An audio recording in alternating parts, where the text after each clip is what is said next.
नमस्कार, मैं सुनीता राजेश्वर। मैं प्रधानमंत्री नरेंद्र मोदी जी से एक नैतिक अपील कर रही हूँ। नमस्कार प्रधानमंत्री जी।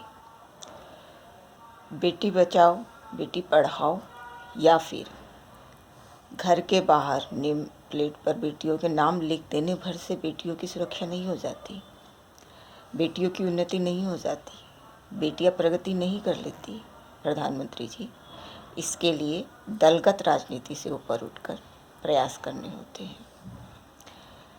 अभी आप देख ही रहे होंगे, बंगाल में अपने देश की बेटी ममता बनर्जी, जो कि राज्य की पहली महिला मुख्यमंत्री भी हैं, चुनाव लड़ रही हैं। कहाँ से?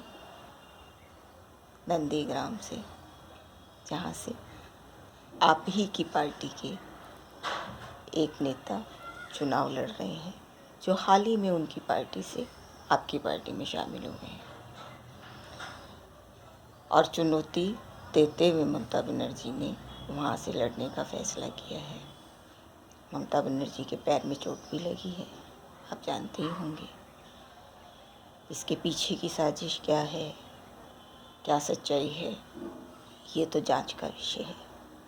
लेकिन मैं इन सब से अलग एक नैतिक अपील आपसे कर रही हूँ, क्योंकि आप देश के प्रधानमंत्री हैं और ममता बनर्जी देश की बेटी है। जब आप बेटी बचाओ बेटी पढ़ाओ का नारा दे रहे हैं तो उसे सार्थक भी करना होगा, उसके लिए सार्थक प्रयास भी करने होंगे, उसके लिए दलगत राजनीति से ऊपर भी उठना होगा। और इसके लिए ज़रूरी है कि बंगाल में ममता बनर्जी को नैतिक समर्थन दें, ना कि ममता बनर्जी के खिलाफ युद्ध में उतरें। युद्ध, हाँ, नैतिक युद्ध अपनी बेटी के खिलाफ, यह तो सही नहीं है प्रधानमंत्री जी। आप जानते ही हैं कि ममता बनर्जी एक बहुत ही साधारण परिवार से 5 जनवरी 1955 में जन्मी और जुझारू और जीवट व्यक्तित्व के चलते ही आज यहाँ तक पहुँची हैं कि टाइम्स मैगज़ीन ने उन्हें 100 प्रभावशाली महिलाओं में शामिल किया, तो CNN IBN ने पॉलिटिक्स का अवार्ड उन्हें दिया। अब अगर जो राज्य की पहली मुख्यमंत्री हैं, महिला मुख्यमंत्री, तब हमें अपने देश की इस बेटी पर नाज होना चाहिए और इसी के चलते हमें उन्हें नैतिक समर्थन देना चाहिए, ताकि वो और उनके जैसी, हम जैसी देश की बेटियां फल फूल सकें। यही मैं आपसे अपील कर रही हूँ प्रधानमंत्री जी, कि कृपया दलगत राजनीति से ऊपर उठिए और देश की ममता बनर्जी जैसी ढेरों बेटियों को नैतिक समर्थन दें, ताकि देश की आधी आबादी महिलाएं भी आगे आ सकें। याद है ना आपको, 33% आरक्षण भी अभी तक नहीं मिला है महिलाओं को। अब अगर जो ममता बनर्जी जैसी महिलाएं अपने दम पे जुझारू नेतृत्व के चलते कभी बंगाल में कम्युनिस्टों को के किले को ध्वस्त करके आगे आ रही हैं, या कभी आप जैसों की पार्टी को भी चुनौती बनकर सामना कर रही हैं, निश्चित ही ऐसी बेटियों को आगे बढ़ने देना चाहिए। हमें ऐसी बेटियों पर नाज करना चाहिए, हमें ऐसी बेटियों को नैतिक समर्थन देना चाहिए। तभी तो देश संपन्न समृद्ध होगा, क्योंकि महिलाएं ही देश की ताकत हैं।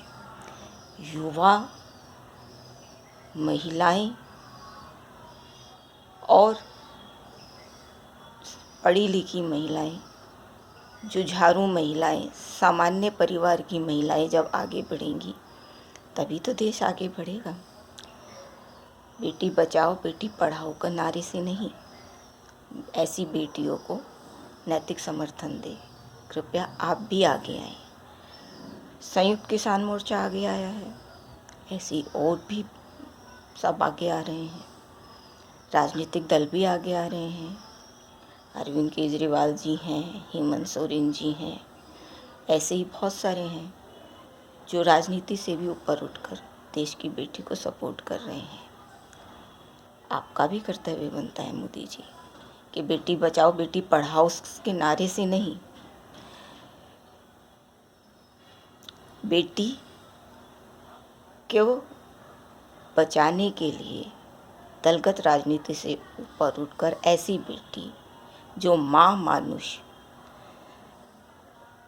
माटी मानुष की बात करती है, देश की बात करती है, देश की मिट्टी की बात करती है, उसे आप समर्थन दें।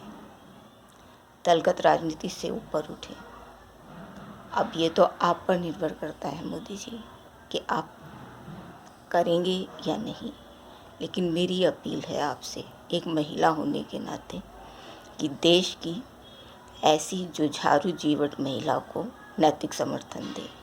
आप देंगे ना मोदी जी? देखते हैं। मेरी तो विनती है। सादर प्रणाम।